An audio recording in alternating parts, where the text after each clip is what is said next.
Hi, this is G from Native Speakers Academy, and welcome to 10-Minute English.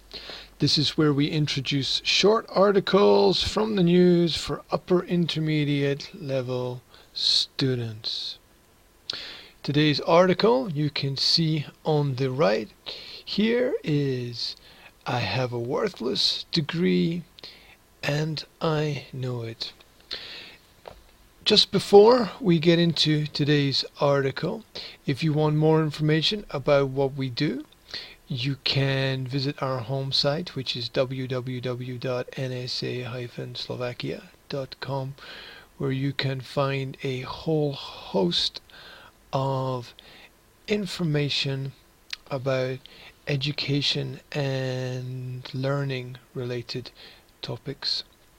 Yesterday, we finished a new article which has the title State of Mind, the Psychology of Control.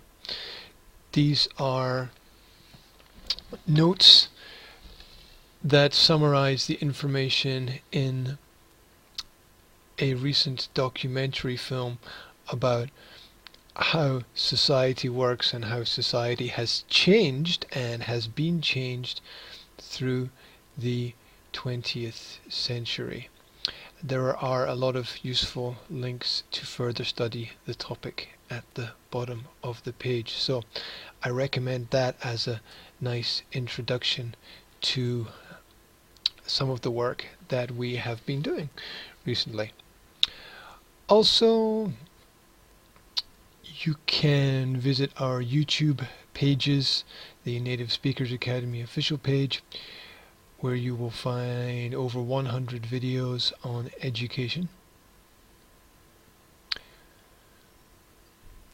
and a lot of other stuff as well, which might be interesting for you. And our new page, which is under my name there, Graham William Hendry. So, let's get back to our article today. As usual, I have highlighted important vocabulary which you should find is new for students at the upper intermediate B2 level. And you can check out the language before we go through the article, or you can try to guess from the context, and you can check your understanding after we look at the article. So I have a worthless degree and I know it, by Philip Reboli. As a loyal listener of the Tom Woods podcast, I hear a lot of great discussions. I have read more good books thanks to his podcasts than I did during my undergraduate and 2 master's degrees combined. We're not going to focus on Tom Woods, but if you want more information about him, there's a nice Wikipedia web page with a little bit of background information. He is an American historian, political analyst, and author.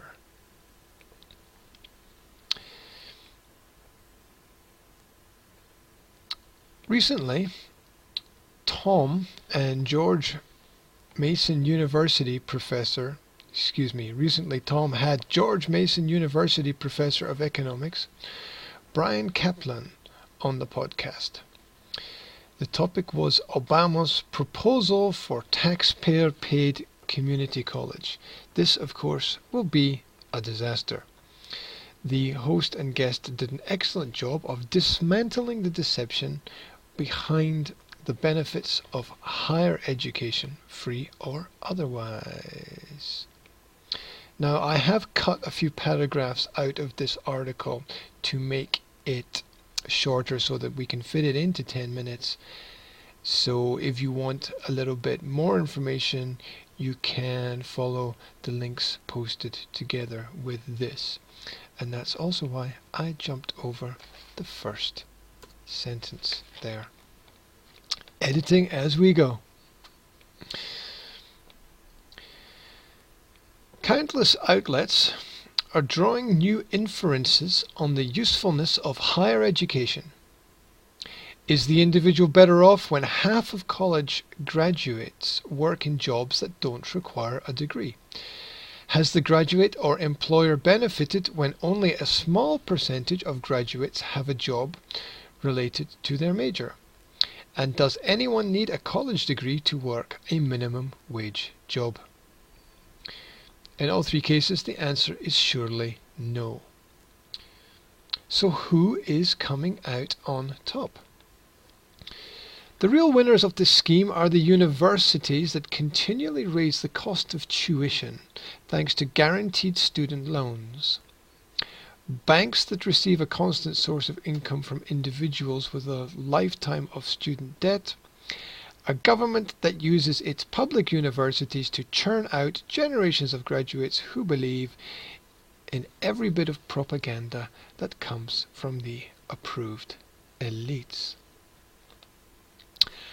I didn't highlight this word before, but I'm going to highlight it now. You might want to put it into the online etymology dictionary and have a look at the origin of this word, pro-pagan.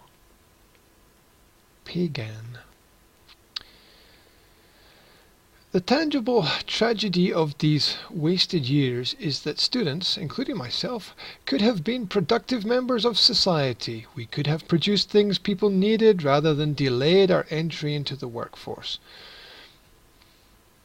What is a tragic waste for the graduate and society in terms of lost years of productivity?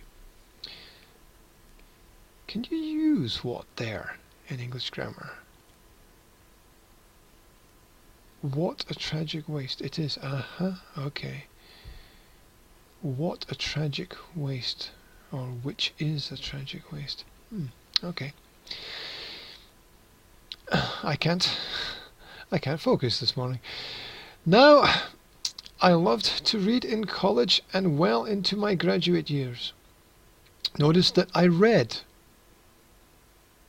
Notice that I wrote read. I can't read anything. Notice that I wrote read, not study. My studies would often take a back seat to my personal reading. I inadvertently gave myself a true liberal arts education while my professors and school counsellors locked me into a particular program of study. Keyword, program. At the time, I intended to become a cop. That's why I majored in criminal justice, a degree with a terrible rate of return.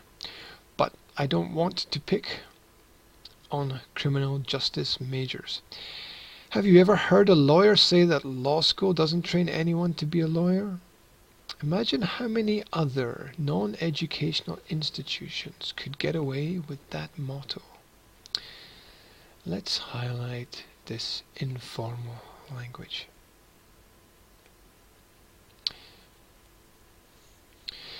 It was only after I left formal schooling that my education really began. When there were no more teachers to please or grades to achieve, I began to develop intellectually. Only once I entered the workforce did that itch of intellectual curiosity finally get scratched. It's amazing the fire that should be education often gets put out through those years of college and university. Self-study is the only real study. My instructors and professors weren't ignorant, but I don't think that any of them were known as leaders in their fields. Yes, how many chemistry teachers are chemists? How many English teachers are writers? Even the faculty of the highly regarded school I attended in southwest England were not the intellectual giants I hoped they would be. In fact, I probably learned more in graduate school just because I lived abroad rather than in the classes. Things today are much different. Can you say that? Much different. Very different. Okay. My lessons are held all over the world and associated with just about every institute of higher learning. Mises Institute, Independent Institute, Antiwar.com, the Intercept Future of Freedom Future of Freedom Foundation, Economic Policy Journal, Ron Paul Institute, and let's not forget the podcasts.